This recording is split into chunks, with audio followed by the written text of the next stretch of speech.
Jadi selamat malam semuanya, selamat datang kembali di Parabellum. Malam ini bersama saya ada Diego Batistesa. Dan pada dasarnya kita akan membicarakan banyak cerita menarik yang berkaitan dengan Tiongkok, Mexico dan Amerika Serikat. Fentanyl Nation, yang jelas fentanyl telah menjadi topik penting orang Amerika, bahkan sempat diejek oleh orang-orang Greenland. Kami juga membuat meme tentang hal itu. Zombie, tapi sebagian besar melewati Meksiko. Jadi karena kami sudah menjanjikannya kepada kalian dengan pembahasan yang kami lakukan sebelumnya tentang geopolitik perdagangan narkoba terkait Amerika Latin, inilah kami di sini.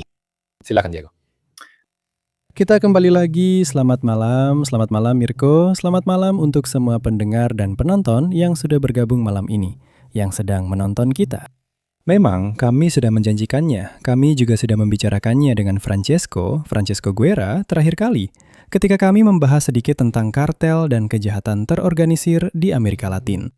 Dan pembahasan tentang fentanyl sebagaimana tergambar jelas dalam judul presentasi malam ini, Geopolitik Opium.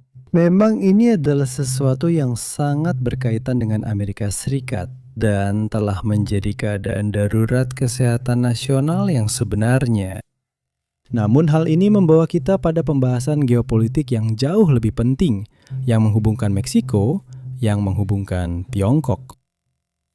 Pembahasan yang sangat aktual karena kita tahu bahwa Donald Trump saat ini sedang berada di Tiongkok.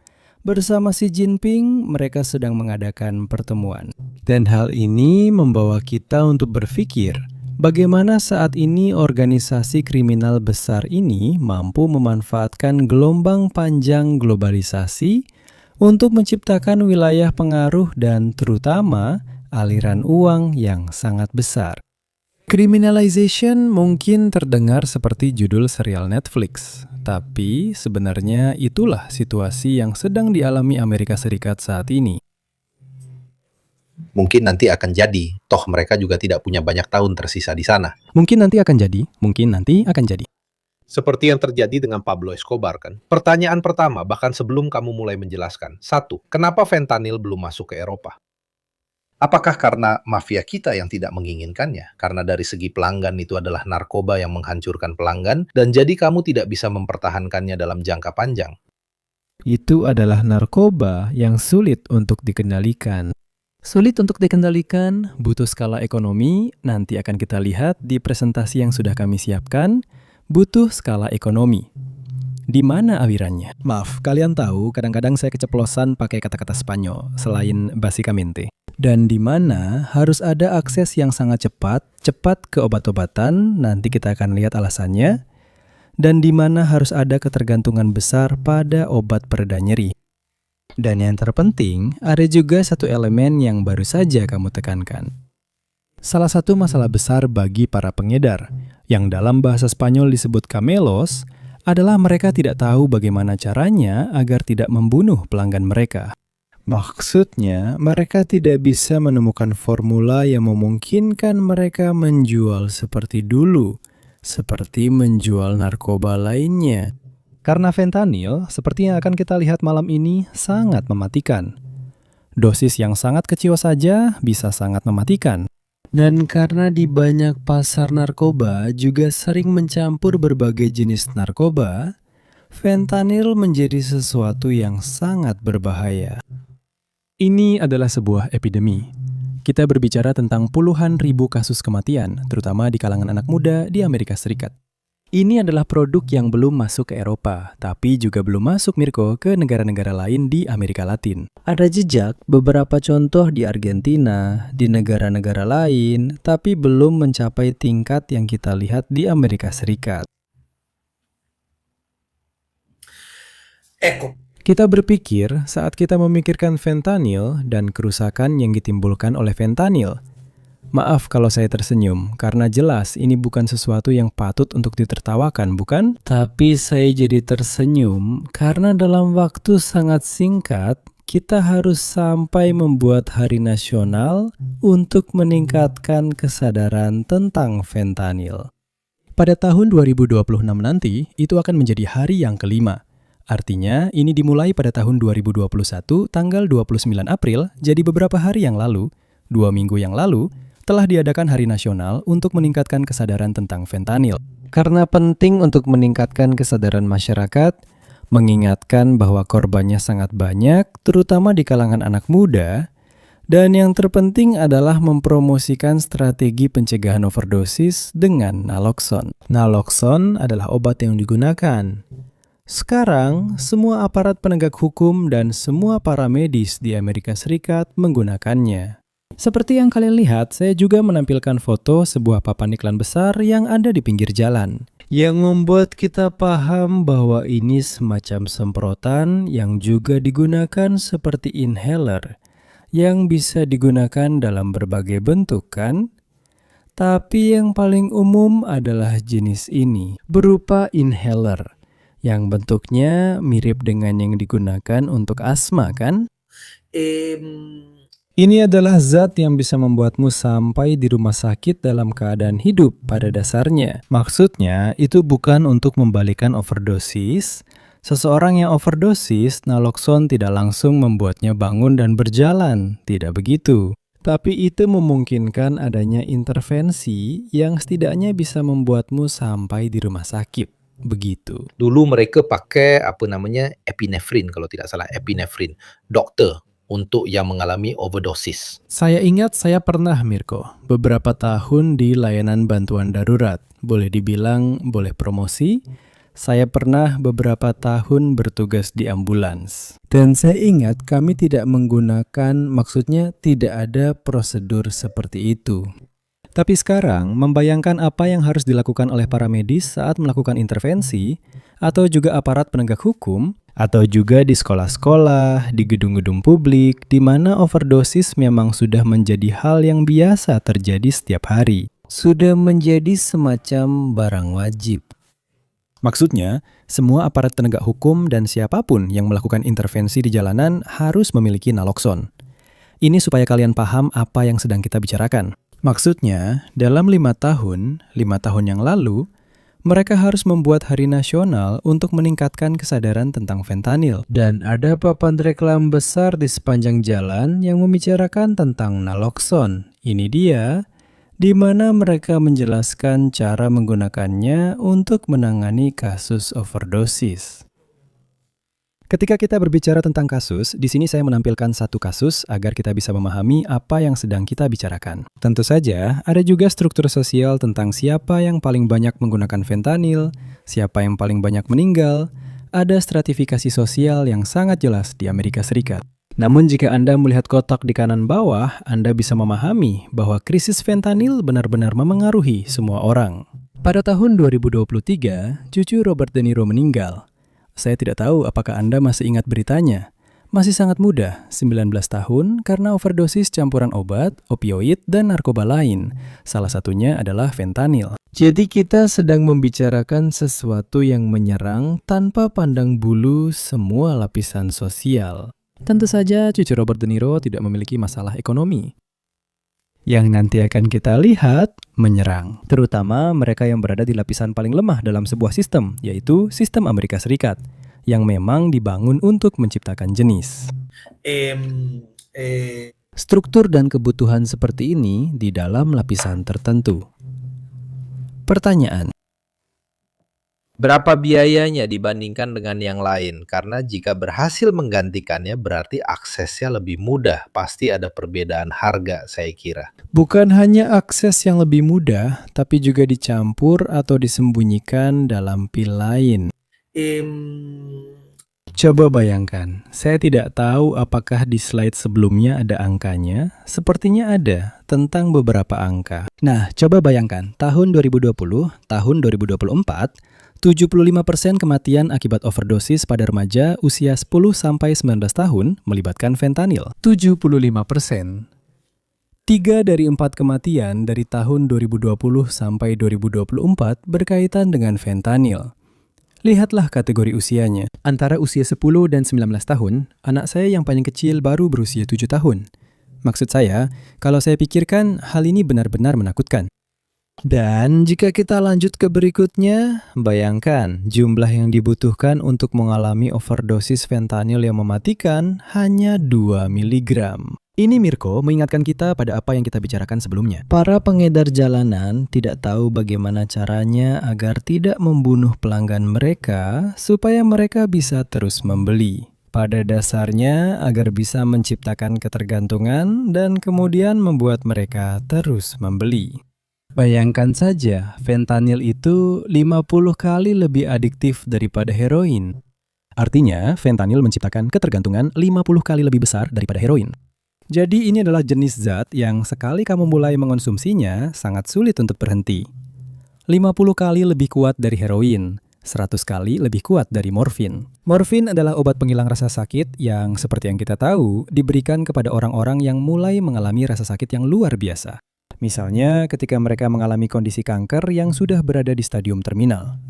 Bayangkan, fentanyl 100 kali lebih kuat dari morfin.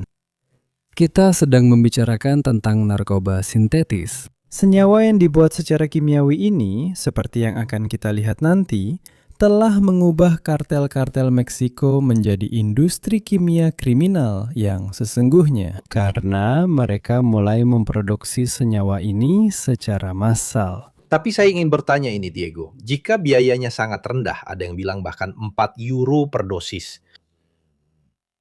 Jadi margin keuntungannya tidak seperti saat mereka menjual kokain atau heroin, 50, 100, 150 euro per gram, hal-hal seperti itu. Tapi intinya adalah biayanya hampir nol. Biayanya.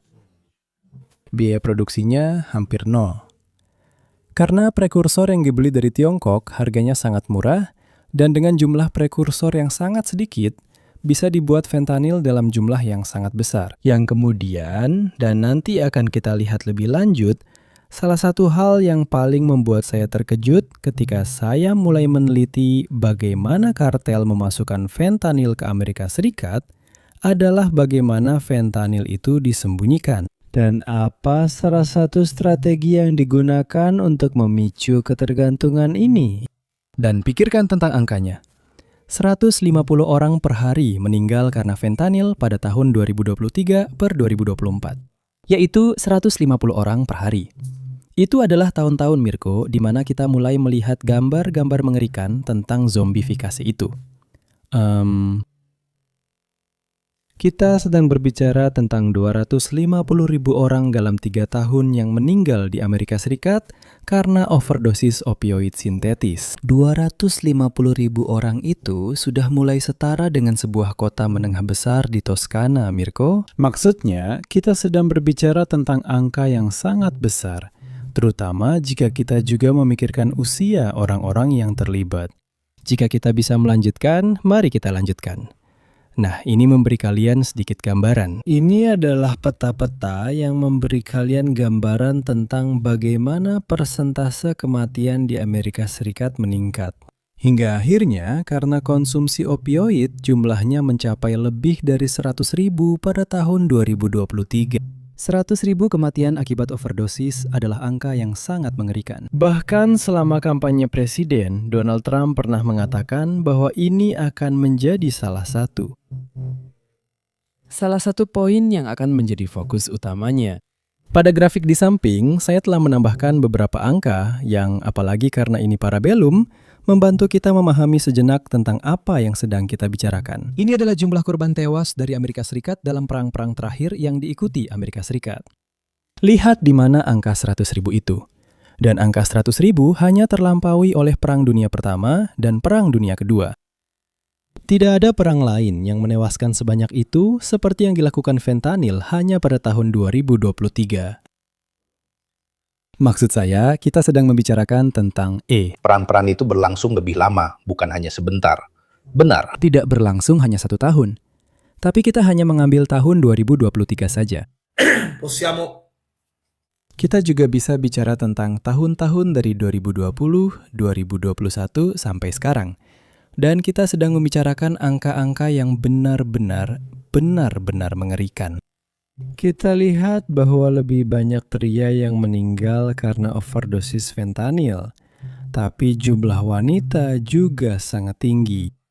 Saya juga sudah menyiapkan sebuah peta untuk menunjukkan kepada kalian wilayah mana di Amerika Serikat yang paling terdampak oleh kematian akibat fentanyl.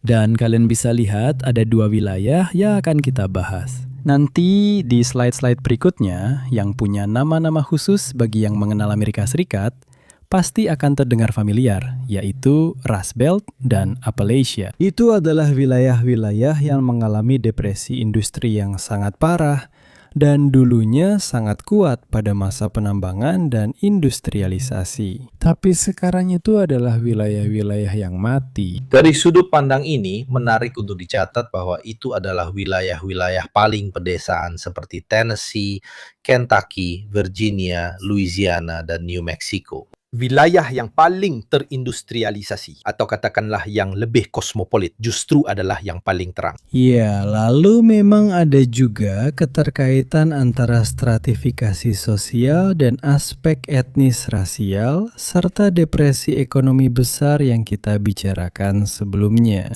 Ini adalah peta lain yang saya ambil dari sebuah majalah yang sangat menarik bernama El Orden Mundial, yang bagi siapapun yang bisa berbahasa Spanyol atau bisa membaca dalam bahasa Spanyol, pasti akan menjadi penemuan besar.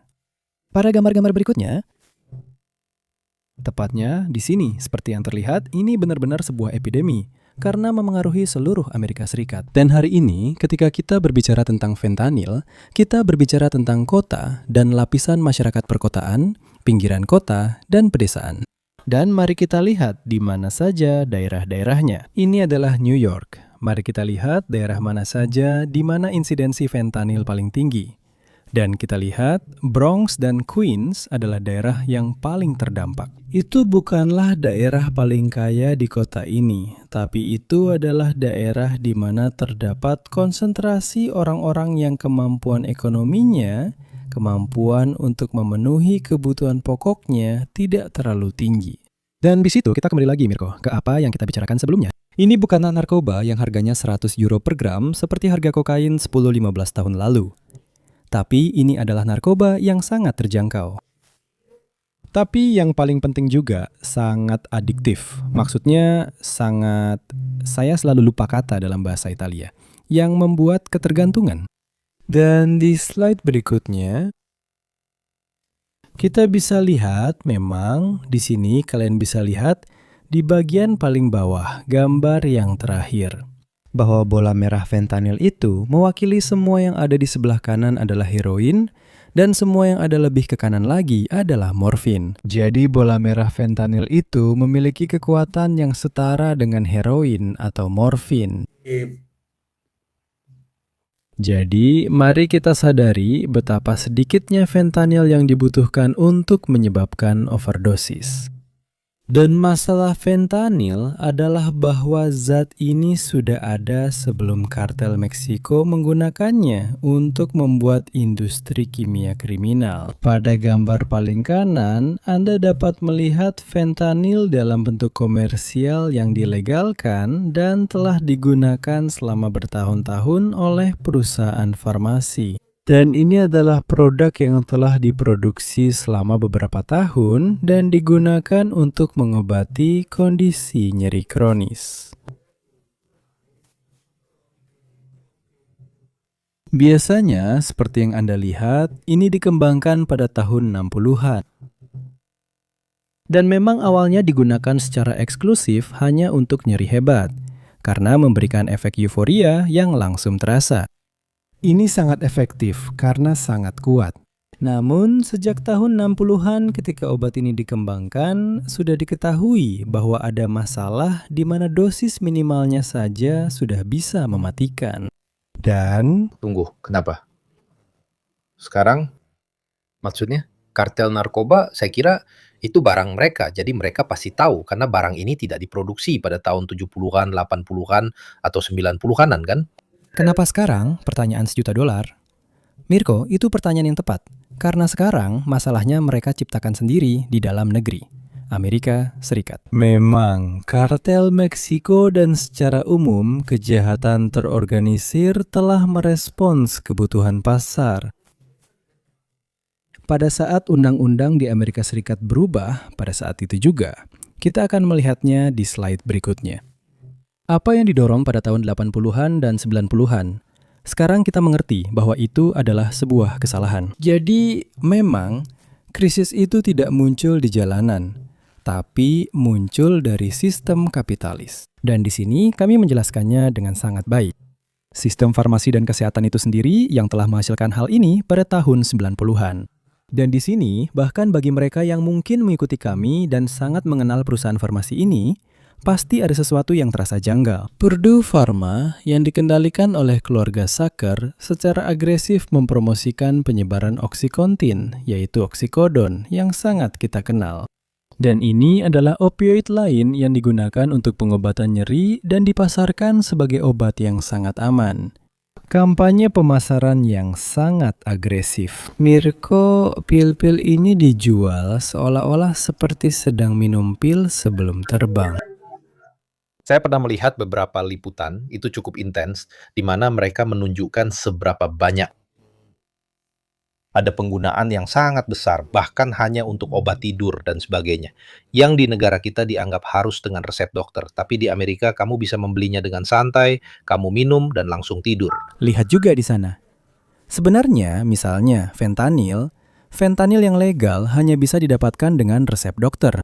Masalahnya adalah kampanye-kampanye ini, bahkan yang sangat agresif terhadap para dokter dari perusahaan farmasi, telah menciptakan badai yang sempurna, di mana para klien, yaitu pasien, menginginkannya.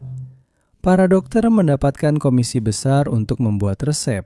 Dan jadi, dalam 20 tahun telah tercipta sebuah sistem ketergantungan di tingkat nasional, di mana begitu Anda merasakan sakit, Anda langsung mencari opioid.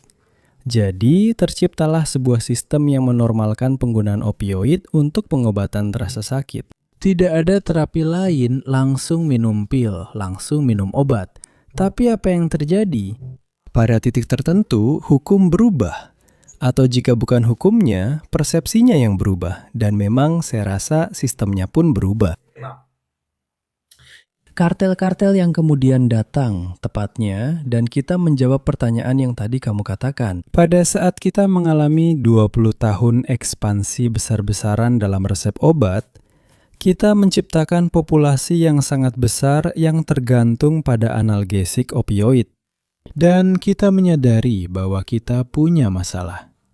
Kita mulai membatasi akses ke obat resep. Jadi kita mulai mengurangi resep dan mulai mengatakan, obat-obatan ini hanya digunakan dalam kasus yang sangat spesifik dan untuk penyakit yang sangat spesifik. Tapi pada saat itu, kamu sudah punya ratusan ribu orang yang menjadi kecanduan obat-obatan itu. Lalu apa yang terjadi? Jika jalur legal tidak lagi menyediakannya untukmu, kamu akan mencari pemasok lain dan kartel pun datang. Dan organisasi kriminal yang menemukan peluang. Mereka sangat ahli dalam hal ini. Mereka punya insting yang tajam. Mereka tahu kapan saatnya, oke, di sini kita bisa menghasilkan uang. Mereka pasti sudah melakukan riset pasar, benar. Karena sekarang mereka juga bagian dari pasar. Tapi begitulah cara organisasi-organisasi ini masuk, karena ingatlah, kita mulai dari tahun 90-an hingga 2000-an, terutama dengan Oxycontin, dengan jutaan orang yang menjadi kecanduan. Tapi kemudian di tingkat federal mulai ada pengetatan dan ketika pengetatan itu terjadi, orang-orang mulai beralih ke pasar yang kita sebut pasar gelap. Jadi mereka mencari pil opioid di internet dan organisasi kriminal menyadari bahwa di mana ada. Mereka bisa mulai menjual. Dan kemudian tercipta situasi ketidakseimbangan besar antara apa yang dapat dijual oleh perusahaan farmasi dan terutama rumah sakit, pusat kesehatan, atau apotek. Dan apa yang sebenarnya diminta oleh masyarakat, dan pada saat itulah organisasi kriminal besar masuk. Di sini Anda melihat wilayah-wilayah yang tadi kita lihat di peta, wilayah-wilayah yang kita lihat sebelumnya. Rust Belt dan Appalachia. Itulah daerah-daerah yang paling terdampak oleh krisis fentanyl. Dan itulah yang di Amerika Serikat disebut dengan istilah kematian karena keputusasaan, yaitu kematian karena.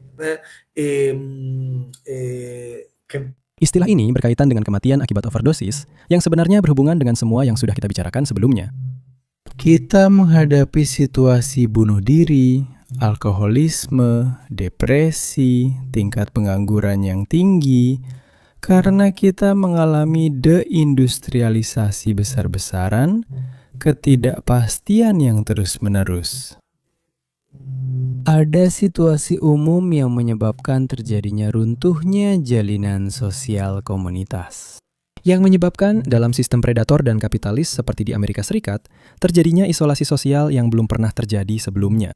Dan kemudian narkoba mulai menggantikan rasa sejahtera yang bisa dibilang sebelumnya bisa diberikan oleh jalinan komunitas. Pada saat saya bisa mendapatkan akses, saya ulangi, di dalam sistem kesehatan yang legal, baik, begitu akses itu dicabut dari saya mulai mencari pemasok lain. Saya tidak tahu apakah kita punya pertanyaan, Mirko, karena saya tidak melihatnya. Biasanya saya bisa melihat di samping. YouTube, tapi saya tidak melihatnya, jadi saya tidak bisa melihat pertanyaannya sekarang. Tidak, mereka berbicara satu sama lain, tapi tidak ada pertanyaan langsung. Sekarang kita sampai pada masalah Meksiko, yang merupakan masalah yang sangat besar. Sebelumnya, saya sudah menunjukkan gambaran ini kepada kalian, yang sebenarnya adalah apa yang sudah kita lihat di sana. Jika kalian lihat di foto sebelah kanan yang terakhir, kita bisa melihat naloxone di lantai yang telah digunakan untuk menangani kasus overdosis. Gambar-gambar ini diambil di Kensington. Kalian bisa melihat naloxone. Kalian masih ingat gambar yang sudah kita lihat sebelumnya? Gambar-gambar ini diambil di Kensington pada siang hari. Ini sangat mengingatkan saya pada Cracolandia di Brazil. Kita sudah membicarakannya terakhir kali bersama Francesco dan Kensington. Ini membawa kita kembali ke Philadelphia, The Street of Philadelphia, lagu terkenal yang sangat kita kenal. Tepat, ini adalah video yang sangat kuat. Ini adalah salah satu video yang telah beredar di seluruh dunia yang membahas tentang zombifikasi yang terkenal itu. Dan juga bagaimana melalui media sosial, rasa sakit kemudian menjadi elemen lain yang bisa dijual. Karena pada titik tertentu, Philadelphia juga telah menjadi... Bagaimana bilangnya? Top trending di media sosial tepatnya. Karena situasinya. Ini adalah sebuah daerah di Philadelphia, saya ulangi, yang bernama Kensington, Philadelphia. Ini berada di area peta yang tadi sudah kami tunjukkan kepada kalian, dan yang mengalami situasi keruntuhan sosial yang sangat mengerikan. Yang membuat orang KO. Jadi itu sebenarnya apa? Apakah itu menyerangmu? Memiliki efek euforia yang sangat kuat secara langsung. Tapi setelah itu, kamu tidak bisa lagi mengendalikan tubuhmu dan otot-ototmu berkontraksi. Kamu tetap sepenuhnya. Kata dalam bahasa Italia seolah-olah kamu katatonik kan? Kamu tetap benar-benar tidak mampu mengordinasikan gerakan. Dan itu, saya ulangi, kalau beruntung. Kalau tidak, langsung terjadi overdosis. Di mana jika tidak ada intervensi cepat dari petugas medis, dari seseorang yang memegang naloxone, tidak bisa diceritakan sayangnya. Jadi, menghadapi situasi seperti ini, coba bayangkan. Sebuah sistem kapitalis yang predator menciptakan masalah di dalam negeri, karena memang mereka sendiri yang menciptakannya. Masalahnya yaitu mereka membuat jutaan orang menjadi tergantung pada opioid untuk pengobatan rasa sakit. Lalu setelah mereka menyadari bahwa hal ini adalah sesuatu yang menghancurkan secara psikis, orang-orang yang tetap saja adalah pekerja, ayah, ibu, mahasiswa.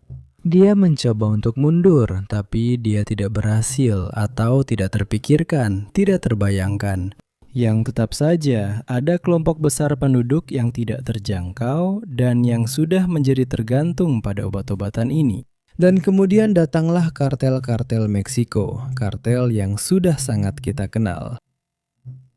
Kartel Sinaloa ya, El Chapo Guzman, dan kemudian Los Chapitos, yaitu anak-anak dari El Chapo Guzman. Dan kartel Jalisco generasi baru yang merupakan kartel ya lebih baru ya. Terkait dengan peristiwa bulan Februari tahun 2026 ini, dengan terbunuhnya pemimpin utamanya, Mencho. Kita ingat operasi yang memang didorong oleh Amerika Serikat, karena Amerika Serikat sudah sejak zaman Biden. Salah satu poin utama yang mereka tekan kepada Meksiko, meskipun jarang dibicarakan, bukan hanya soal migrasi, tapi juga fentanyl. Mereka memberikan tekanan besar kepada Meksiko untuk bisa menahan masuknya fentanyl ke Amerika Serikat. Biden, kenapa para politisi dan masyarakat Amerika tampak bereaksi? Dulu, respon Amerika di masa Biden cukup hangat-hangat kuku. Lalu ada banyak pertanyaan lain, misalnya apakah kartel memproduksinya sendiri atau tidak. Joint venture dengan Tiongkok ini muncul karena di Tiongkok memang diproduksi sangat banyak obat-obatan. Ini bukan saya sudah mencari tahu sebelumnya. Secara kimiawi juga tidak terlalu sulit untuk dibuat. Jadi bahkan laboratorium di bawah saya. Tapi saya tidak ingin mempromosikan. Tidak. Tidak, untuk siapa? Untuk siapa yang penggemar berat Breaking Bad? Untuk membuat kristal, kamu benar-benar butuh seorang ahli kimia. Tapi untuk membuat ini jauh lebih mudah. Ini seperti laboratorium jadi. Jadi pertanyaannya, sebenarnya ada reaksi yang cukup besar dari para politisi Amerika Serikat. Ini menjadi salah satu isu kampanye. Dan siapa tahu, ini bukan salah satu isu yang paling banyak diliput oleh televisi asing, karena mereka lebih banyak membahas geopolitik, hubungan internasional. Namun di tingkat domestik, terutama dalam kampanye lokal, ini menjadi salah satu isu yang paling kuat. Kenapa ini sedang dibicarakan sekarang? Saya lupa namanya siapa. Pertanyaannya, tapi yang sedang dibicarakan adalah melindungi pemuda Amerika Serikat. Jadi, terutama generasi muda. Jadi, salah satu elemen yang paling penting dalam KTT terakhir. KTT terakhir, Three Amigos. Tres Amigos adalah KTT yang diadakan antara Amerika Serikat, Kanada, dan Meksiko. Yang terakhir dilakukan oleh Joe Biden pada saat itu masih ada Trudeau. Di antara ketiganya ada Trudeau, ada Biden, dan ada AMLO. Andrés Manuel López Obrador di Meksiko berkumpul. Dan salah satu poin yang langsung dibawa Biden ke meja adalah fentanyl. Juga karena, ya kita tahu bahwa Biden sendiri dalam keluarganya pernah mengalami masalah besar dengan narkoba. Tidak, putranya pernah mengalami masalah besar terkait narkoba di Amerika Serikat. Sulit untuk menemukan keluarga yang memiliki satu atau dua anggota keluarga yang pernah punya masalah. Bahkan keluarga Kennedy.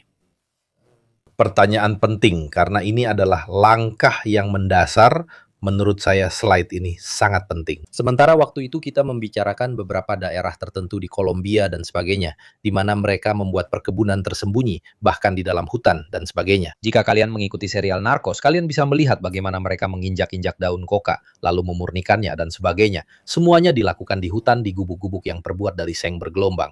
Quindi anche difficili da vedere neanche dengan helikopter atau dengan satelit. Dan faktanya di sinilah letak bahayanya. Bukan hanya karena seperti yang kamu bilang 50 kali lebih adiktif kan. Jadi ketergantungannya jauh lebih kuat, bahkan lebih kuat dan lebih instan daripada yang lain. Tapi faktanya di sini kita beralih dari perdagangan narkoba berbasis pertanian yang tetap membutuhkan lahan dan lebih sulit untuk disamarkan. Ada banyak tahapan, termasuk untuk pencucian uang dan lain-lain, hingga ke produksi industri di ruang bawah tanah. Dan kemudian kamu bisa memproduksi semua fentanyl yang kamu mau. Ya, sebenarnya laboratorium gelap bisa berada di mana saja. Kamu sudah menjelaskannya dengan sangat baik, Mirko. Maksudku, kita sedang membicarakan logistik yang jauh lebih mudah, biaya yang jauh lebih rendah, dan produksi yang sangat sederhana. Lalu kita juga akan melihat bagaimana barang itu diproduksi. Dan selain itu, untuk kartel Meksiko muncul pertanyaan, dari mana sebenarnya hubungan dengan Tiongkok ini berasal? Tidak, karena mereka harus melakukan pencucian uang dan melalui jaringan mafia Tiongkok yang besar, mereka bisa melakukan pencucian uang. Sementara itu, mereka mendatangkan prekursor. Dan lihatlah di kiri atas ini. Biayanya ada. Biaya untuk memproduksi pil yang mengandung fentanyl itu sangat kecil. dan mereka bisa menjualnya kembali dengan harga yang sangat tinggi. Bayangkan berapa banyak pil yang bisa mereka masukkan ke Amerika Serikat dalam pasar yang, saya ulangi, mengonsumsi pil-pil ini setiap hari. Maksud saya, kita sedang membicarakan produk yang dikonsumsi setiap hari. Dan bukan hanya satu, maksudnya bukan hanya satu yang diambil. Jadi di sini kalian bisa melihat semuanya, seluruh lingkarannya. Idenya adalah dari Tiongkok mendatangkan apa yang disebut prekursor, yaitu produk-produk yang diperlukan untuk mengaktifkan. Melalui bahan-bahan itu, kemudian dibuatlah fentanyl. Selesai dan jadi. Di Latino Americano dari teman saya, Francesco Guerra. Saya menemukan sebuah artikel yang memang membahas tentang hubungan ini, tentang hubungan penting dengan Tiongkok memang, Donald Trump. Kalau kamu mau Mirko, kita bisa menyinggungnya sebentar. Juga tentang situasi terkini. Saat ini dia sedang berada di Tiongkok, berbicara dengan Xi Jinping tentang banyak hal. Ada berkas Iran di atas meja, di mana Trump telah meminta bantuan kepada Tiongkok. Pasti ada berkas sanksi tarif di atas meja, ada juga berkas Taiwan di atas meja. Xi Jinping sangat jelas mengenai garis merah yang dimiliki Tiongkok terhadap Taiwan. Dan ini adalah salah satu elemen yang pasti akan terus dilakukan oleh Trump. Salah satu isu yang akan terus diperjuangkan Trump yang telah dimulai oleh Biden selama masa jabatannya. Justru upaya untuk membatasi penjualan prekursor, yang mana Tiongkok adalah salah satu pemasok ke Meksiko. Dan kita tahu bahwa kemampuan kartel-kartel ini untuk menembus pasar ilegal di Tiongkok juga sangat besar. Pertama-tama kita harus ingat bahwa prekursor ini bisa dibeli secara legal. Seberapa luas penyebarannya? Karena Amerika jelas. Apakah ada kantong-kantong lain yang mulai muncul? Untuk saat ini, seperti yang kita bicarakan sebelumnya. Untuk saat ini belum menjadi produk yang dipikirkan atau dijual di Amerika Latin. Untuk saat ini, sepertinya produk ini belum menarik minat pasar Amerika Latin. Juga karena, saya ulangi, ada sedikit masalah, terutama jaringan distribusi. Karena di sini kita berbicara tentang populasi yang sudah sangat bergantung pada opioid. Ini bukan produk yang langsung dicoba. Ini bukan seperti merokok ganja lalu langsung beralih dari ganja ke fentanyl. Saya sedang berbicara tentang populasi yang sudah sangat kekurangan. Dalam tanda kutip, budayanya. Ya, budayanya. Yang mempromosikan hal-hal seperti itu. Benar. Dan terutama lagi, kita sedang membicarakan harga yang $15 per pil di negara-negara di mana upah minimumnya hanya $340 atau $250. Tetap saja, itu harga yang tidak terjangkau untuk kebanyakan orang. Tidak untuk semua orang, bukan untuk jenis pasar yang dibidik kartel. Dan kemudian ada juga pertanyaan besar yang masih menggantung. Dan yang masih menjadi pertanyaan adalah, apakah Tiongkok punya kepentingan untuk menghentikan penjualan prekursor kepada kartel yang bagaimanapun juga sedang melakukan pekerjaan penting untuk melemahkan musuh besar secara geopolitik dan geostrategis dari dalam. Karena apa yang sedang terjadi dengan fentanyl di Amerika Serikat adalah masalah nasional dengan skala besar yang menimbulkan banyak masalah bagi stabilitas dalam negeri. Dan juga banyak masalah bagi sebuah sistem yang bagaimanapun juga telah terlihat hampir kolaps, baik di tingkat rumah sakit maupun di tingkat struktur sosial. Dan di beberapa daerah memang juga dari segi citra.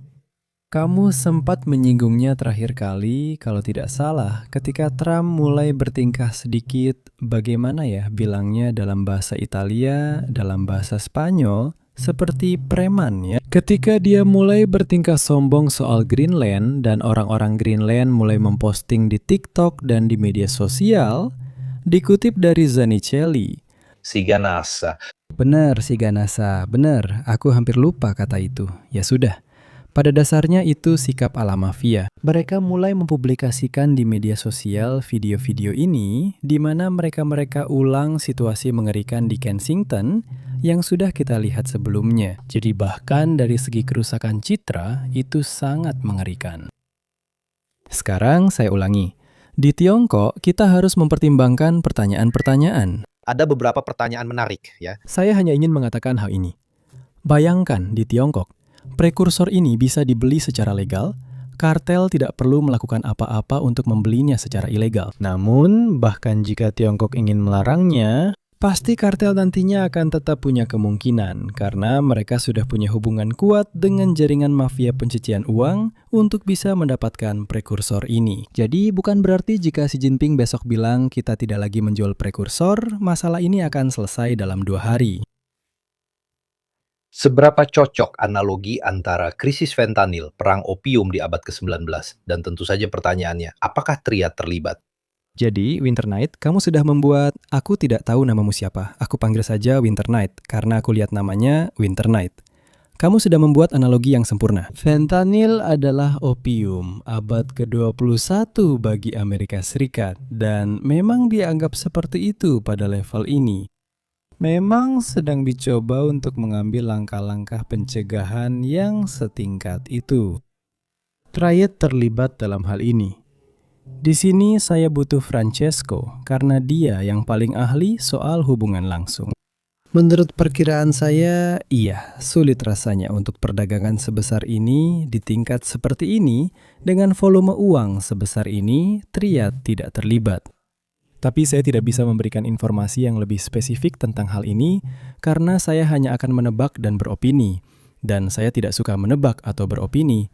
Saya hanya suka berbicara tentang hal-hal yang saya punya datanya. Jika saya menemukan dokumen atau jika saya menemukan sumber yang saya anggap sah, masuk akal. Nanti akan saya berikan kepada Mirko untuk dibagikan jika perlu. Tidak. Ini menarik karena waktu itu Hindia Timur yang sebenarnya membuka perdagangan opium di Tiongkok yang menyebabkan pembantaian, kekacauan selain perang. Di sini kartel-kartel yang pergi ke Tiongkok demi keuntungan atau mereka dicari oleh orang-orang di sana. Dari yang diketahui, saya ulangi, dari sudut pandang. Dari sudut pandang kartel Meksiko, Triad Tiongkok, jadi mafia Tiongkok, katakanlah mafia Tiongkok yang kita tahu memiliki kehadiran global yang mencakup Amerika Utara, Eropa, Asia, dan mereka terhubung dengan perdagangan manusia, perdagangan senjata, perdagangan narkoba. Jadi bisa dibilang mereka terlibat dalam hampir semua perdagangan ilegal internasional besar. Mereka memainkan peran penting dalam hal yang saat ini sangat penting bagi kartel Meksiko, yaitu pencucian uang. Jadi disitulah titik pertemuan besarnya.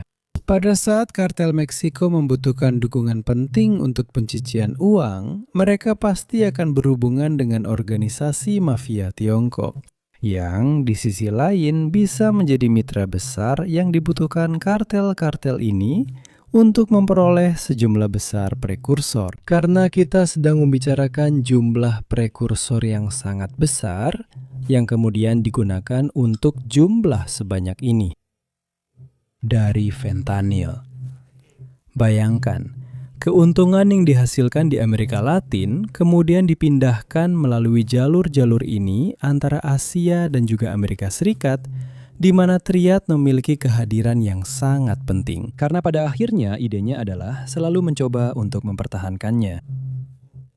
Tentu saja bisa berupa dolar, seperti yang dilakukan oleh kartel Kolombia yang sudah kita kenal, yang bahkan sampai menyembunyikan uang mereka di bawah tanah.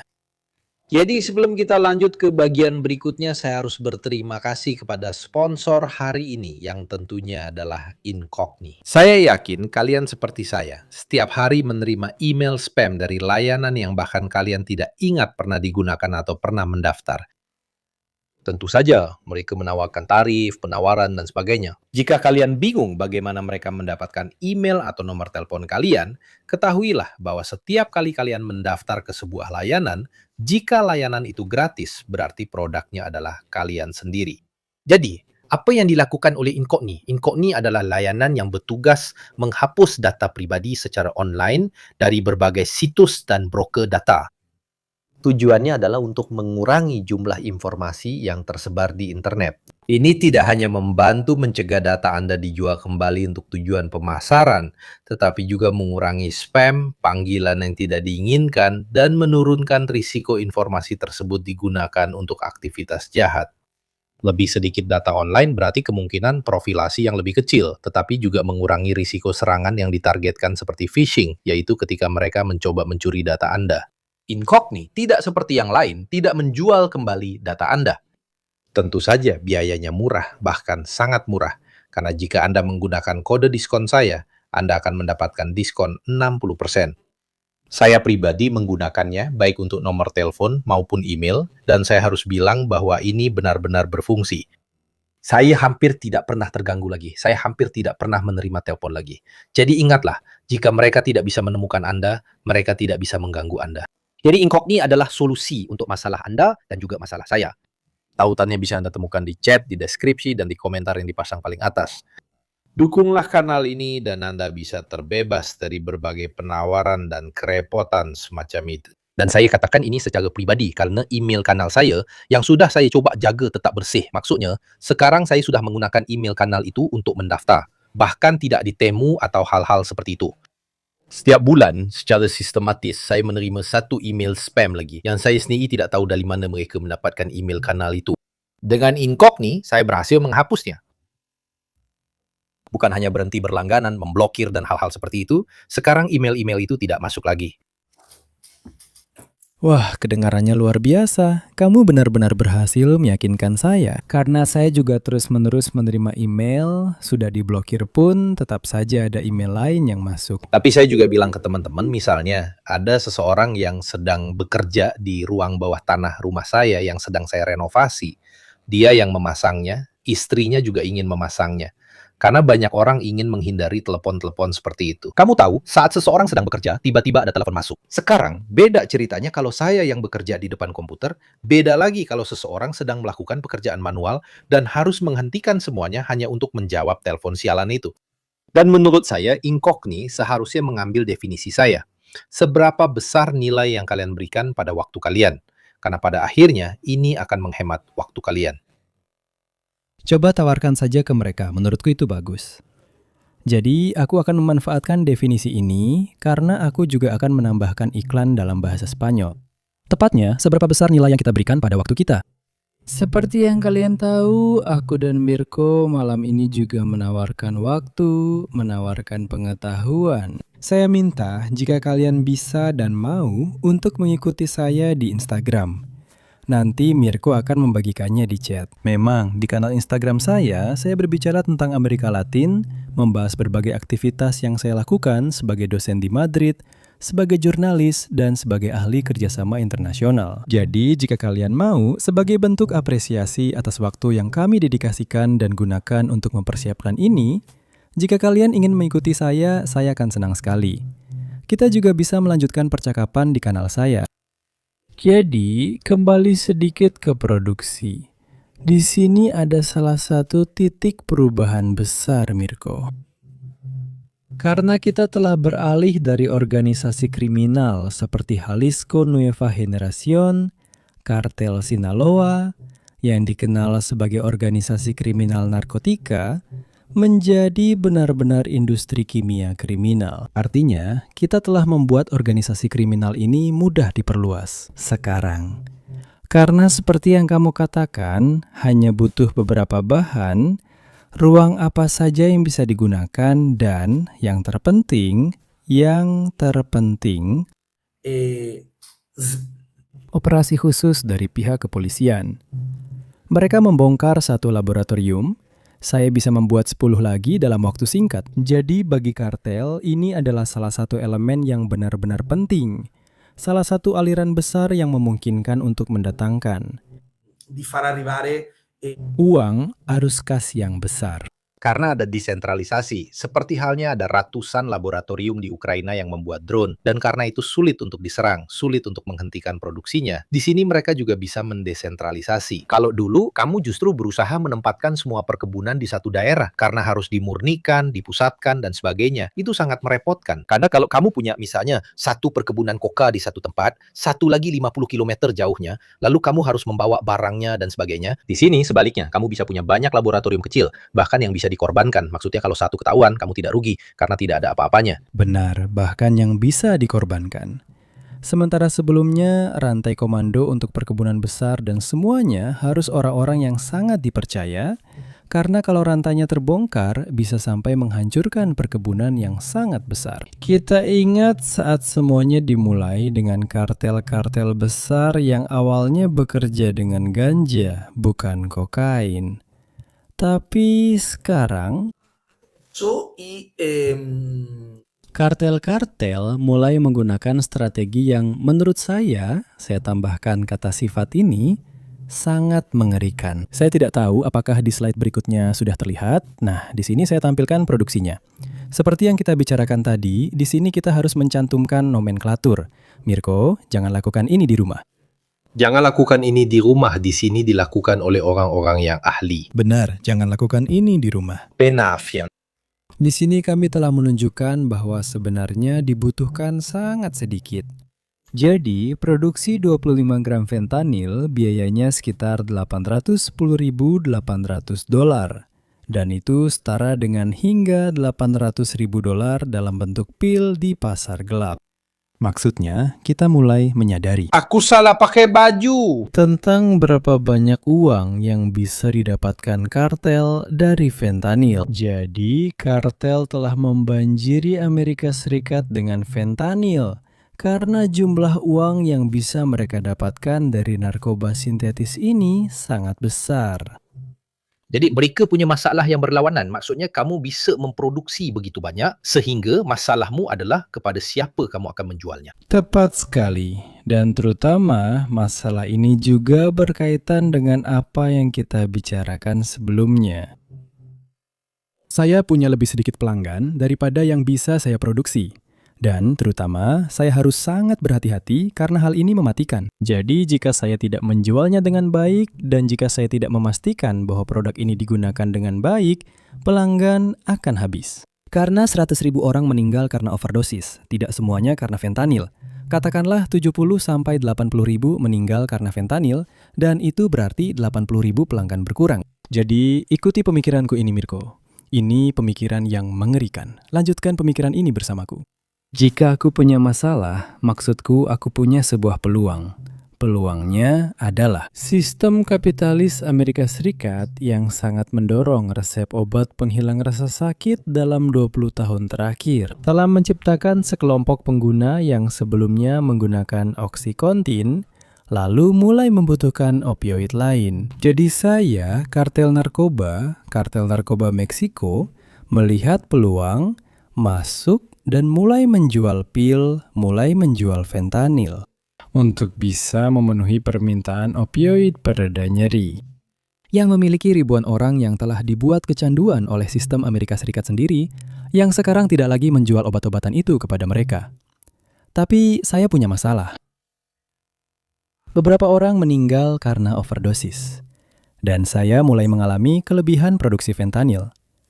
Lalu, apa yang harus saya lakukan? Dan disinilah hal yang menurut saya sangat mengerikan terjadi. Di peta-peta ini, Anda bisa melihat titik-titik yang digunakan untuk memasukkan fentanyl ke Amerika Serikat. Di antaranya adalah titik-titik yang berkaitan dengan wilayah yang dikendalikan oleh kartel Sinaloa dan oleh Los Chapitos. Bukan kebetulan memang bahwa sebelum Mencho atau salah satu operasi besar yang dilakukan di Meksiko, mereka pergi menangkap salah satu anak dari Chapo Guzman. Tapi sampai pada apa yang ingin saya jelaskan kepada kalian.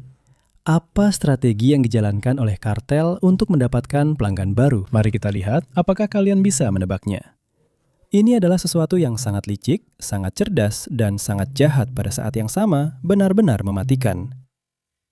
Saya akan menciptakan kelangkaan buatan agar harga naik. Kamu akan menciptakan kelangkaan buatan? Saya kasih kamu petunjuk. Ingat, kekuatan efek adiktif dari fentanyl menciptakan ketergantungan. 50 kali lebih mematikan. Untuk menaikkan harga, saya akan menciptakan kelangkaan buatan. Harga, kelangkaan buatan. Saya akan menciptakan kelangkaan buatan. Di sini ada yang bilang mereka membagikannya secara gratis. Mereka melakukan kampanye promosi dan sosialisasi justru agar orang-orang tidak menggunakannya. Dan harganya sangat murah, saya kasih promo. Dan Jadi apa yang mereka lakukan? Jadi ini dia, seseorang sudah bilang ini dia Stratosemu, mereka menyembunyikannya di tempat lain, supaya orang-orang jadi ketagihan dan membelinya. Stratosemu, kalau ada hadiah, kamu pasti menang, Stratosemu. ya, kamu bisa jual narkoba lain, ya mungkin yang ringan, dan Kita lanjutkan. kita jalan, tapi kamu yang lakukan. Ini adalah sebuah teknik, bahkan para pengedar narkoba juga menggunakannya. Saya juga pernah menonton informasi tentang narkoba. Mereka menggunakan teknik ini. Pertama kali, mereka menjual barang yang bagus dulu, lalu mulai mencampurnya. Awalnya mereka memberimu yang bagus bahkan gratis. Untuk menarikmu, lalu mereka memberimu yang semakin banyak dicampur. Untuk meningkatkan keuntungan mereka, karena pada akhirnya kamu sudah harus membelinya. Jadi begitu. Tapi di sini mereka melakukan sebaliknya. Kamu tidak menginginkannya, mereka menyembunyikannya dalam produk yang tanpa kamu sadari mengandungnya, dan ketika kamu sudah mengonsumsinya, kamu sudah menjadi seseorang yang mencari fentanyl. Kalau kita lanjut ke slide berikutnya, saya rasa sudah ada di slide berikutnya, di sini ada. Dan saya akan membicarakan tentang jumlah fentanyl yang telah ditemukan dan disita oleh otoritas Meksiko. Jadi, seperti yang kita katakan sebelumnya, Mirko, lihat. Di seluruh Meksiko, mereka telah menyita sejumlah besar fentanyl, tapi tidak peduli berapa banyak yang mereka sita. Kenapa? Fentanyl diproduksi dalam jumlah yang sangat besar. Di slide berikutnya, seharusnya itu yang benar. Mari kita lihat. Nah, ini dia. Mereka membuat pil palsu, Mirko, seperti oksikodon, alprazolam, Xanax. Mereka membuat pil palsu yang mengandung fentanyl. Saya punya ide, tapi saya tidak mau memberi saran. Dia tidak, saya juga tidak. Pil biru untuk laki-laki. Membanjiri pasar terutama lewat pembelian online. Karena pil-pil ini kebanyakan dibeli secara online. Karena kita ingat, kita kembali ke titik awal jika ada yang baru saja bergabung. Sistem Amerika Serikat pada tahun 80-an, 90-an, hingga akhir 90-an awal 2000-an menjual obat penghilang rasa sakit opioid dalam jumlah besar dengan resep yang sangat mudah karena perusahaan farmasi menekan para dokter. Dan pada titik tertentu, sistem berubah dan berkata, oke, kita telah menciptakan ketergantungan yang besar, kita harus menghentikannya. Kita berhenti membuatnya begitu mudah diakses. Jadi, orang-orang sekarang beli pil di mana? Di internet. Mereka masuk ke internet dan mencari pil-pil itu. Dan siapa yang menjual pil-pil itu di internet? Kartel. Tapi mereka tidak menjual pil-pil asli yang dicari orang, melainkan menjual pil-pil palsu yang mengandung sejumlah fentanyl, yang bisa menyebabkan ketergantungan, sehingga kamu akan terus mencarinya lagi. Fentanyl. Menurut DEA, yang kita kenal sebagai Drug Enforcement Administration, 1 dari 4 pil palsu yang dianalisis mengandung dosis fentanyl yang sebagian mematikan. Jadi, hati-hati. Karena kita kembali ke situ, bukan hanya pil palsu, tapi tergantung siapa yang membuatnya dan bagaimana diproduksi. Di dalam pil-pil ini juga ada dosis yang mematikan. Jadi kita ke sana membunuh orang yang mungkin, menurut strategi kita, seharusnya menjadi sumber dukungan di masa depan. Ada banyak pasal yang berbahaya. Saya bercanda dengan penonton. Viagra, Nil, kan? Karena saya juga harus memasukkan itu. Yang biru juga. Juga yang berupa pil. Atau ada juga seluruh dunia orang-orang yang pergi ke gym, tentu saja. Tentu saja. Ada semuanya. Minuman, suplemen, protein, segala macam, pil-pil besar, androlon, semua hal seperti itu. Ya, tapi pertimbangkan juga bahwa nanti di slide akan saya tampilkan, karena itu penting untuk dipertimbangkan. Obat-obatan ini yang sering dicari juga di internet, sering dicari oleh anak muda, karena digunakan juga untuk mengobati kecemasan, depresi, berbagai situasi yang kita tahu sangat umum terjadi, terutama di generasi Z. Jadi mereka yang lahir. Orang Amerika adalah pengguna terbesar di dunia untuk obat-obatan yang diresepkan oleh psikolog. Tepat pada Jadi di sana berbagai elemen yang saling bertemu itu benar-benar sangat merusak secara sosial.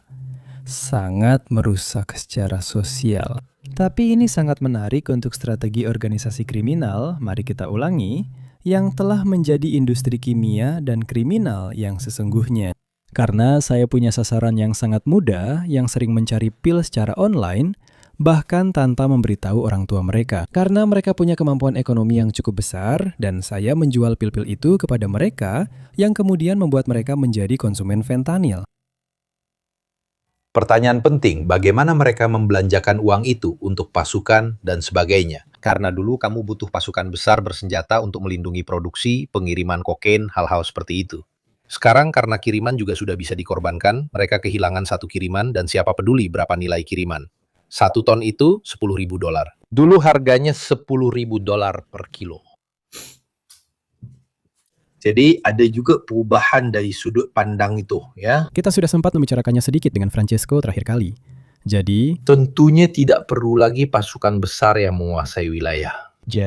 tentu saja mereka tetap harus memperebutkan wilayah.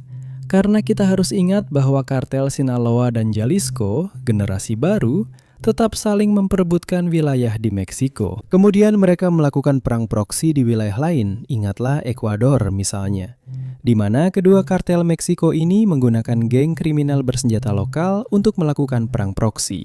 Untuk bisa mendapatkan akses, terutama ke wilayah pelabuhan, tetapi juga ke jalur perdagangan narkoba dan jalur Amazon. Dan kemudian, salah satu masalah serius, saya ulangi, yang terutama dibicarakan oleh Francesco terakhir kali, adalah pencucian uang. Ini adalah infiltrasi uang yang berasal dari kartel yang membanjiri investasi besar di mana-mana. Mari kita ingat, ini tidak terjadi terlalu lama yang lalu, tapi mari kita ingat. Mari kita ingat Panama Papers. Di sana terbuka kotak Pandora yang membuat kita sadar bahwa, misalnya, saya pernah tinggal di Panama, dan di Panama itu sangat terasa. Bisa dirasakan di udara. Bahwa ada banyak area di kota di mana terdapat investasi yang jelas-jelas merupakan bagian dari strategi pencucian uang. Gedung-gedung besar yang dibangun lalu dibiarkan kosong. Maksudnya tetap berdiri di sana dan dibangun hanya untuk dijadikan alat pencucian uang. Berhasil mengambil sedikit uang. Ini bagian konspirasi. Ada konspirasi. Cina yang mendorong semua ini. Mereka tidak memberitahu kita. Datanglah ke teater. Tiketnya €20. Jadi saya yang akan memberitahu kalian. Ya, sebenarnya bagi Amerika Serikat jauh lebih mudah menyalahkan Cina. Jadi mengatakan bahwa Cina tidak melakukan apa-apa untuk menghentikan penjualan prekursor dan menyalahkan Sheinbaum, dalam hal ini Meksiko, dengan mengatakan bahwa mereka tidak melakukan apa-apa untuk menghentikan kartel. Kita ingat bahwa Donald Trump dalam salah satu tindakan paling kontroversial yang dia lakukan, mengatakan kepada Sheinbaum, "Lihat, sekarang saya akan mendeklarasikan kartel-kartel itu, kartel-kartel Meksiko sebagai organisasi teroris. Dan ini memberi saya wewenang untuk melakukan operasi militer di wilayah Meksiko jika saya mau melakukannya." Seperti yang kemudian terjadi, menurut kisah fantastis yang berkembang di sekitar Venezuela, di mana operasi blokade laut ini diizinkan, tentang fakta bahwa dari Venezuela terus-menerus datang kapal-kapal penuh narkoba. Dan dari situlah memang kemudian muncul semua operasi dengan Menchu dan semuanya. Karena lebih mudah menyalahkan Tiongkok atau menyalahkan Meksiko. Karena kalau tidak, kita harus mengakui kesalahan secara struktural dan mengatakan, hati-hati, di sini kita telah melakukan kesalahan. Dan banyak kebijakan publik, sosial, dan kesehatan yang telah kita lakukan dalam 30 tahun terakhir. Saya tidak percaya itu benar. Tepat, jadi ada masalah struktural. Yang jika tidak kita atasi. Lalu, mari kita ingat satu hal. Karena kita melihat Amerika Serikat dengan sudut pandang orang Italia, dari Italia, atau setidaknya dari negara-negara Uni Eropa, saya bicara untuk mereka yang tinggal di Uni Eropa. Di Eropa, melakukan apa yang dilakukan oleh lobi di Amerika Serikat akan dianggap ilegal. Itu akan dianggap sebagai korupsi. Tetapi banyak orang yang memiliki kursi di Kongres Amerika Serikat Kampanye mereka dibiayai oleh perusahaan farmasi besar, oleh perusahaan produsen senjata besar. Jadi, apakah ada kolusi antara dorongan terhadap produk kimia tertentu atau amandemen kedua yang terkenal dengan dunia politik? Pengakuan kesalahan seperti ini sangat sulit, apalagi dengan Donald Trump di Gedung Putih. Di sisi lain, namun, tanpa bermaksud menjadi seorang penganut teori konspirasi. Tapi maaf, Saya tidak merasa sebagai penganut teori konspirasi. Saya hanya mengikuti siapa saja yang menjadi pendana terbesar Obama. Kalau kamu lihat kampanyenya, semua perusahaan farmasi besar. Benar. benar, iya, tidak. Saya ingin bilang, mereka juga menurunkan ambang batas di mana seseorang dianggap memenuhi syarat untuk mendapatkannya. Padahal sebelumnya tidak, supaya penjualan meningkat. Maksudnya, mereka sendiri yang menciptakan badai itu. Iya, lalu kamu bilang sesuatu yang sangat benar. Hari ini, Trump adalah ekspresi paling murni dari apa yang disebut sistem kapitalis Amerika Serikat. Kadang-kadang di Gedung Putih, kadang ada figur-figur yang lebih bersifat pencitraan dan tidak semurni itu. Tapi intinya tidak pernah berubah. Ingatlah bahwa di bawah kepresidenan Obama terjadi jumlah deportasi tertinggi dalam sejarah Amerika Serikat. Jadi intinya penting apa yang kamu katakan, Mirko. Kembali ke apa yang kita bicarakan sebelumnya tentang Tiongkok dan menyalahkan kota-kota serta perang. Dan itu salah Tiongkok. Mereka tidak memberitahu kita, saya kembali ke situ. Saya percaya bahwa Tiongkok saat ini tidak keberatan dengan situasi ini. Dalam arti masalah di rumah lawan politik yang memang sedang kesulitan. Menurut saya, Bagi saya, bahkan dari sudut pandang sejarah, ada ironi di sini, bukan?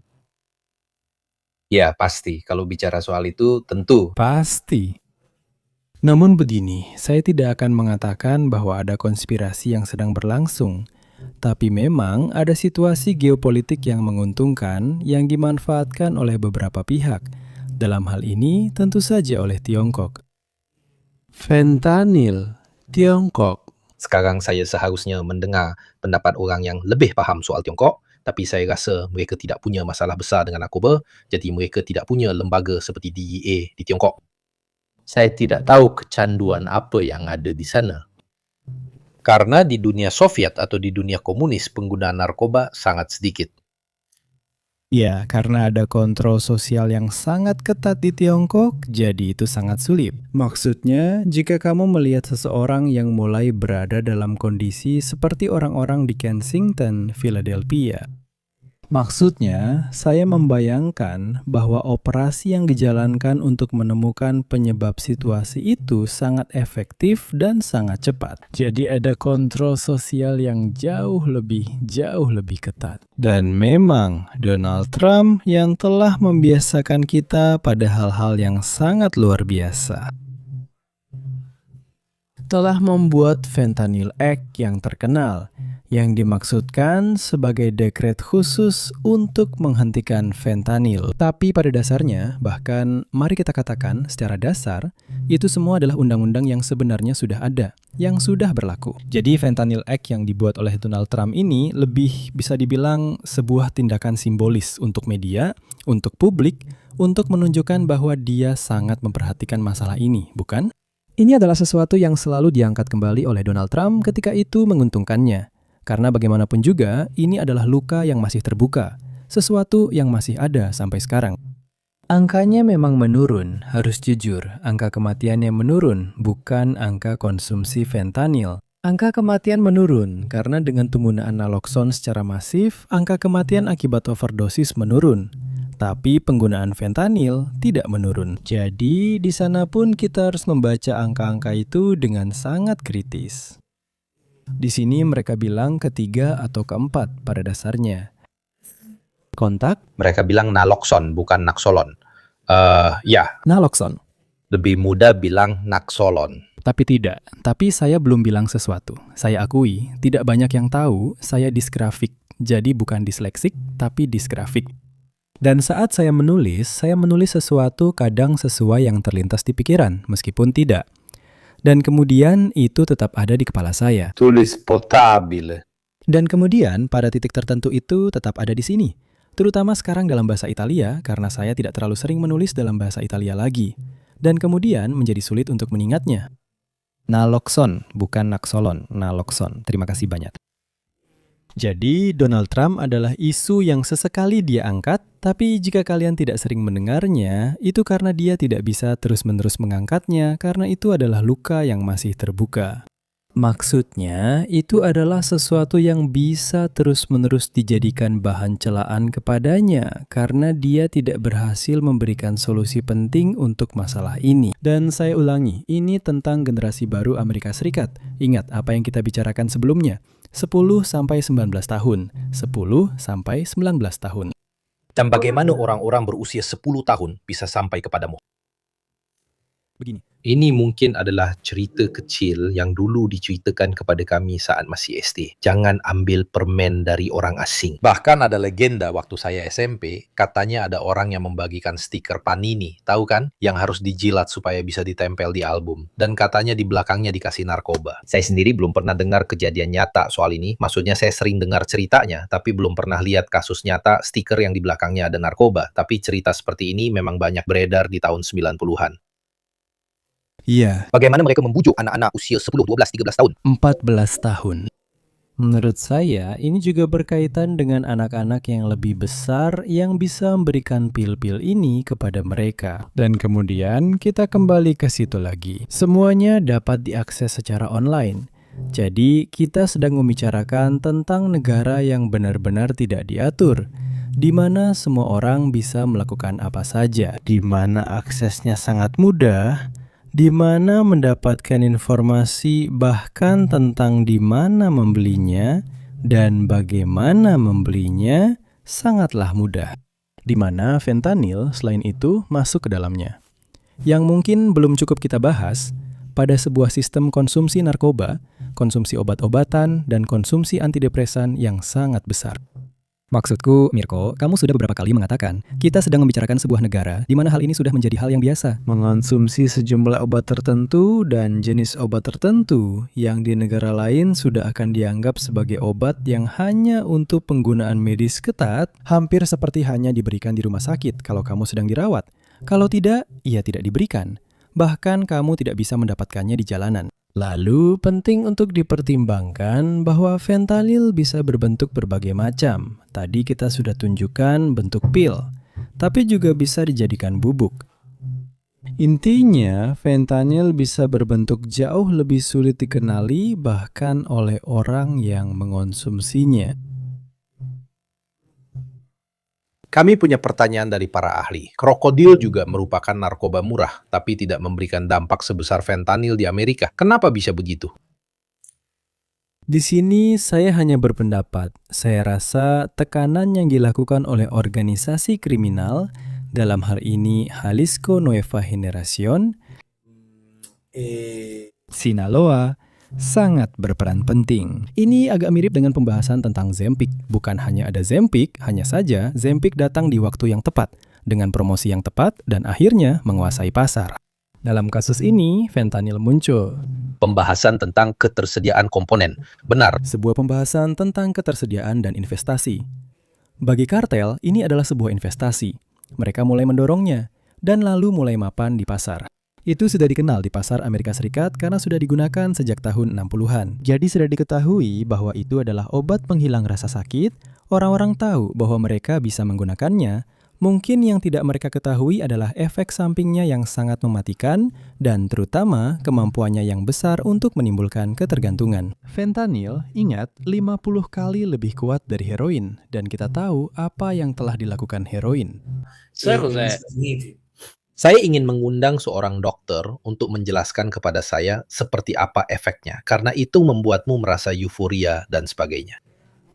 Itu menciptakan euforia yang luar biasa. Tapi mungkin kita punya seorang dokter yang sedang mendengarkan. Mungkin kita punya seorang dokter atau seseorang yang sedang mendengarkan kita, yang pasti memiliki pengetahuan medis yang jauh lebih baik daripada saya. Saya tidak bicara atas namamu, tapi dibandingkan dengan pengetahuan saya, jelas iya.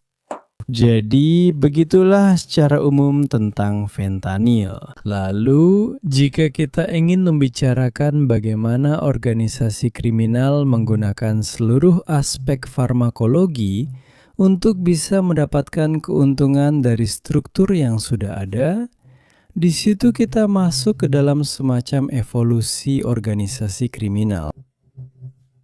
Karena kita telah melewati kata yang tidak boleh diucapkan jika tidak pergi ke YouTube, yang memiliki serangkaian biaya dan penyebaran yang signifikan, menjadi kemampuan produksi yang lebih merata, lebih tersebar di seluruh negeri. Ingatlah slide yang ada tentang Meksiko, di mana kita melihat di mana saja penyitaan fentanyl dalam jumlah besar dilakukan, di seluruh Meksiko. Bukan hanya ada satu tempat produksi. Dan dari sana kemudian bisa diekspor, juga karena kemungkinan mengekspor pil-pil yang kecil, sangat besar. Bisa disembunyikan di mana saja atau tidak, karena bisa juga tidak disembunyikan. Itulah intinya. Mengingat hal itu, pil-pil yang dipalsukan adalah pil-pil yang sebenarnya juga bisa dijual secara legal di Amerika Serikat. Jadi, pil-pil itu kemudian dimasukkan ke dalam saluran penjualan online dengan harga murah, biaya rendah, dan di sana mereka berhasil menciptakan saluran penyebaran yang bisa sesuai dengan strategi kartel, yang menurut saya sangat kejam, sangat licik. Bahwa mereka berhasil meningkatkan jumlah calon pelanggan ketika kamu membeli satu pil Xanax dan ternyata pil itu sebenarnya mengandung dosis fentanyl. Dan jika kamu beruntung, Itu tidak mematikan. Jika kamu beruntung, itu tidak mematikan dan hanya membuatmu kecanduan. apakah mereka juga menyingkirkan kartel-kartel sebelumnya atau mereka adalah kartel yang sama yang beralih ke sistem ini? Mereka adalah kartel yang sama yang beralih, kartel Sinaloa dan Jalisco generasi baru yang memproduksi fentanyl. Tidak ada, berbicara tentang peralihan, setidaknya saya tidak menemukan adanya peralihan produksi, misalnya di Kolombia untuk fentanyl. Quindi abbiamo Mungkin mereka juga melakukan riset pasar, karena jika mereka juga terlibat, tidak akan ada cukup orang. Bukan, maksudnya ada beberapa struktur yang memang dibuat berdasarkan kapasitas penjualan tertentu. Seperti yang kamu bilang tadi, riset pasar, dan lain-lain. Begitu. Lalu, pada titik tertentu, kita harus ingat bahwa bukan berarti kartel Jalisco, generasi baru, atau Sinaloa berhenti menjalankan semua operasi kriminal lainnya. Mereka tetap melakukannya, seperti perdagangan senjata, perdagangan manusia, eksploitasi prostitusi, penculikan, tapi mereka juga punya serangkaian strategi hukum. Tapi juga karena mereka punya pasar Eropa, kan? Benar, mereka punya pasar lain. Fentanyl juga mulai masuk ke Kanada, yang merupakan pasar kuat lain dengan daya beli besar. Dan lalu pada titik tertentu, kita tidak boleh lupa bahwa dalam beberapa hari lagi Piala Dunia akan dimulai. Dan ketika ada acara olahraga sebesar Piala Dunia sepak bola, organisasi kriminal berkembang pesat. Karena banyak orang datang, ada banyak uang. Untuk dibagi, orang-orang ini mencari hiburan. Dan dalam kata hiburan itu sendiri, tergantung siapa yang berbicara dan siapa yang mendengarkan. Bisa saja ada definisi hiburan yang berbeda. Jadi kita sedang menghadapi sebuah periode. Beberapa bulan ke depan akan sangat berat dari sudut pandang ini. Ini menarik karena ini adalah metode yang sama yang digunakan oleh Monsanto. Monsanto membuat benih-benih ini, saya lupa, jagung yang dimodifikasi secara genetik, dan mereka berusaha membeli semua lahan. Monsanto hanya perlu menjual benih kepada pemilik ladang di sebelah, karena cukup beberapa benih dari tanaman itu jatuh ke ladang lain, dan ladang lain itu tidak akan bisa lagi secara praktis beregenerasi. Karena triknya apa? Mereka pada dasarnya menciptakan tongkol jagung atau apapun itu untuk satu musim, tapi sama sekali tidak mampu menghasilkan benih yang bisa tumbuh di tahun berikutnya. Jadi kamu harus membeli benih lagi dari Monsanto, kamu jadi tergantung. Dan teknik yang mereka gunakan untuk bisa mendapatkan semuanya adalah dengan menempatkan satu orang yang setuju di samping satu orang yang tidak setuju. Itu saja. Sedikit benih jatuh ke sana menggantikan yang lain, menjadi mandul. Dan kamu akhirnya harus membeli benih dari Monsanto. Kurang lebih itu adalah teknik pemasaran yang agresif seperti yang mereka lakukan, yaitu metode kapitalis yang melawan dirinya sendiri. Ya, karena kamu tetap harus selalu mencari lebih banyak pelanggan, tapi yang terpenting, kamu juga harus bisa meningkatkan daya tahan pelanggan terhadap apa yang sedang kamu jual sekarang. Eh, Untuk beralih ke Eropa, saya juga ingin memberitahu kalian, karena mungkin ada yang sedang bertanya-tanya, bukan? Tapi Diego, bagaimana dengan di Italia? Bagaimana dengan di Eropa? Tapi apakah hal ini sudah sampai? Ada laporan tentang keberadaan fentanyl di Spanyol, di Jerman, di pasar gelap, terutama di Spanyol. Sejak tahun 2019-2020, namun jumlah kematian yang terkait dengan penggunaan opioid di Spanyol, di Jerman, dan di negara-negara lain di Uni Eropa. Jumlahnya sangat kecil, satu orang saja sudah terlalu banyak. Tapi jumlahnya sangat kecil dibandingkan dengan bencana yang sedang kita bicarakan di Amerika Serikat dan angka-angka yang sedang muncul. Kasus-kasus yang dilaporkan di Eropa sebagian besar berkaitan dengan prekursor dan fentanyl yang berasal dari India, dari Tiongkok. Dengan paket-paket yang dikirim, memang benar-benar paket yang datang. Jadi, kita tidak sedang membicarakan jalur laut dengan kapal selam, tidak. Kita sedang membicarakan paket-paket yang datang dan mulai menguji pasar. Yang lebih mengkhawatirkan lagi adalah kemunculan apa yang disebut nitazeni. Saya tidak tahu apakah kamu pernah mendengarnya, Mirko. Nitazeni adalah super opioid yang bahkan lebih kuat dari fentanyl. Mereka seperti fentanyl yang sudah ditingkatkan dan bisa sampai 5 kali lebih kuat. Jadi, kita berbicara tentang 200 kali lebih kuat dari heroin.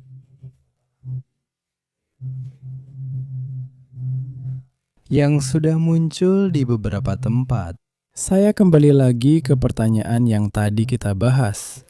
Apa untungnya bagi organisasi kriminal ini menjual produk yang tidak memungkinkan untuk dikonsumsi secara berkelanjutan? Yang begitu merusak. Tepat sekali, karena dalam sebagian besar penggunaan yang terjadi akhirnya akan berujung pada kematian konsumen, pelanggan, klien dalam hal ini. Pertanyaan terakhir, tidak ada pertanyaan terakhir sebelum kita tutup yang menurut saya penting. Meksiko dalam semua kekacauan sebelumnya dan yang sekarang ini, mengapa negara Meksiko tidak pernah berhasil mengambil kendali? Masalah korupsi, mereka menyuap semua orang, polisi dan lain-lain. Jadi Meksiko tidak pernah berhasil menguasai wilayahnya sendiri. Pasti ada konteks yang bersifat multikausal. Kita tahu bahwa Meksiko menyatakan perang terhadap perdagangan narkoba pada tahun 2007. Mereka benar-benar menyatakan perang internal terhadap perdagangan narkoba pada tahun 2007.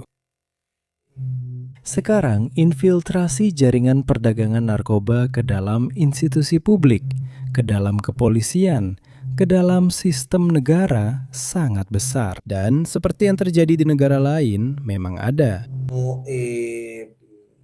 Memang ada wilayah-wilayah yang dikuasai oleh kartel yang telah menciptakan negara dalam negara yang sesungguhnya.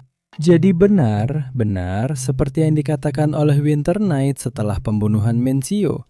Tapi coba saja cari video penangkapan Chiapito. Maksud saya, mengerikan apa yang terjadi setelahnya. Karena selain memiliki persenjataan, mungkin terakhir kali kita sudah memperlihatkannya, persenjataan yang mereka miliki. Questi cartelli Kartel di Meksiko, selain memiliki persenjataan ini, mereka juga memiliki kemampuan respons dan mobilitas yang cepat di wilayah tersebut, yang memungkinkan mereka untuk lebih unggul dalam kekuatan, kehadiran, dan daya serang dibanding polisi. Jadi, sangat sering satu-satunya yang bisa menghadapi kartel-kartel ini adalah militer. Polisi sendiri tidak bisa berbuat apa-apa dalam banyak kasus karena tahu tidak bisa berbuat apa-apa, mereka bekerja sama. Saya sudah melihat ini. Dan banyak Negara-negara di Amerika Latin, di Ekuador, di Kolombia, Panama, selama beberapa waktu juga di Brazil. Kadang-kadang semuanya.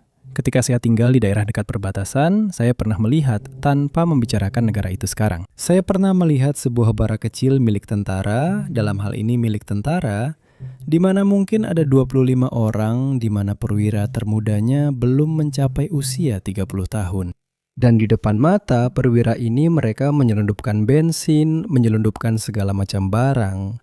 Di depan tempat barak itu berada, karena ada garis pembatas di perbatasan dan orang tidak bisa memahami bagaimana hal ini bisa terjadi. Lalu kamu menyadari bahwa di hutan di seberang sana ada satu batalion berisi 400 orang bersenjata yang ditempatkan di sana, yang merupakan bagian dari kelompok bersenjata, yang dalam hal ini adalah Kolombia. Mereka berkata, "Lihat, kalian pura-pura tidak tahu saja dan semuanya akan baik-baik saja. Kalian lakukan saja tugas kalian di sini, ambil $400 per bulan yang kalian terima dan kita semua tenang. Biarkan kami melakukan pekerjaan kami sendiri." Jadi, saya ulangi lagi. Sebuah situasi dengan banyak penyebab, di mana mungkin tidak pernah ada kemauan politik yang nyata dan terutama yang dijalankan kartel-kartel ini di banyak wilayah. Ini adalah ekonomi subsisten bagi banyak orang. Saya akan memberikan contoh yang membawa kita kembali ke Kolombia dan Ekuador.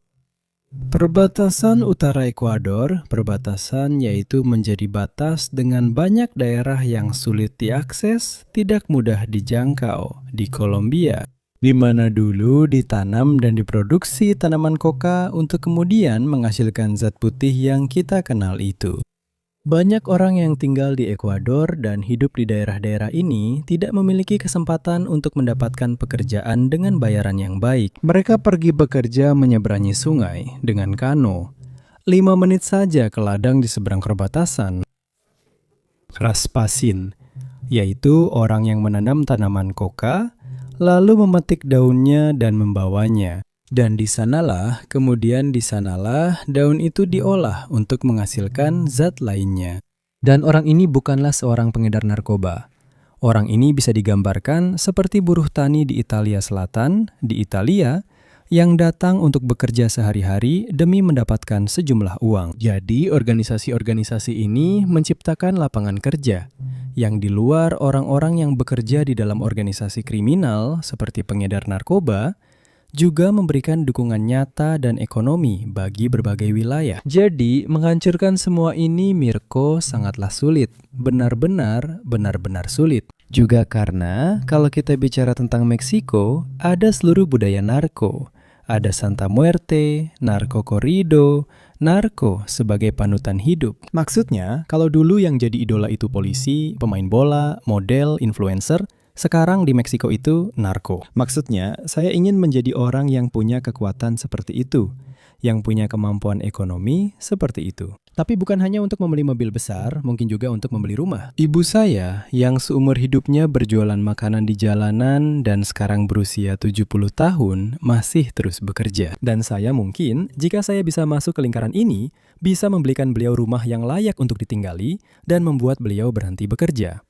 Maksud saya, kita juga harus lebih menyadari hal ini. Itu benar-benar seperti mitos di film, seperti Gomorrah, Godfather, Escobar, atau apapun. Kalian pernah nonton Sicario kan? Ya, memang pembicaranya seperti itu. Tidak bisa semuanya disederhanakan menjadi baik melawan jahat dan dipisah-pisahkan. Geng-geng di jalur narkoba. Satu pertanyaan, benar-benar pertanyaan terakhir, karena menurut saya ini sangat penting, saya juga ingin menanyakannya kepadamu, yaitu ini. Tapi kenapa Meksiko tidak bekerja sama saja dengan Amerika Serikat dan membiarkan mereka ikut campur? Tapi pertama-tama kita tahu bahwa Amerika Serikat tidak pernah ikut campur secara gratis. Jadi, intervensi Amerika Serikat itu selalu intervensi yang kita tahu di mana mulainya, tapi tidak tahu di mana akhirnya. Jadi, di situ juga harus dipahami dulu jenis intervensi seperti apa yang ingin dilakukan. Dan kemudian, Meksiko itu, saya ulangi, adalah negara yang kompleks, di mana ada banyak kepentingan yang terlibat. Dan di mana kemungkinan untuk mengambil keputusan juga ada pada Presiden Sheinbaum. Tapi, satu hal itu tidak. Ini adalah pendapat pribadi, tidak terlalu tegas. Dan bukan berarti Sheinbaum memutuskannya dalam sebuah pertemuan bersama Trump. Ingatlah konferensi pers Sheinbaum setelah pembunuhan di Meksiko pada bulan Februari. Dia tampak sangat terkejut, dia tidak punya. Saya masih yakin bahwa dia tidak memberikan perintah itu. Dan dia tidak mengetahui bahwa hari itu operasi terhadap Meksiko sedang dijalankan. Jadi untuk masalah konsekuensinya, ya saya rasa inilah jawabannya. Lalu berkaitan dengan pertanyaan tentang konsekuensi dari sebuah operasi militer di dalam Meksiko. Mereka mungkin bisa menutup satu bab, tapi bisa membuka buku lain, cerita lain. Karena apa yang terjadi sekarang setelah Mencio meninggal? Bukan berarti kartel Jalisco generasi baru sudah tidak ada lagi sekarang setelah Mencio meninggal. Para Letnan Mencio mulai saling berperang untuk menentukan siapa yang akan menjadi Mencio berikutnya. Dan sementara mereka saling berperang untuk menentukan siapa yang akan menjadi Mencio berikutnya, Sinaloa mendorong untuk berperang melawan para Letnan Mencio demi melihat wilayah mana yang bisa mereka rebut. Jadi setiap kali kamu menyerang salah satu bagian dari organisasi-organisasi ini, kamu menciptakan efek domino berantai yang sulit untuk dikendalikan. Jadi operasi-operasi ini tidak mampu memberantas perdagangan narkoba sampai ke akar-akarnya.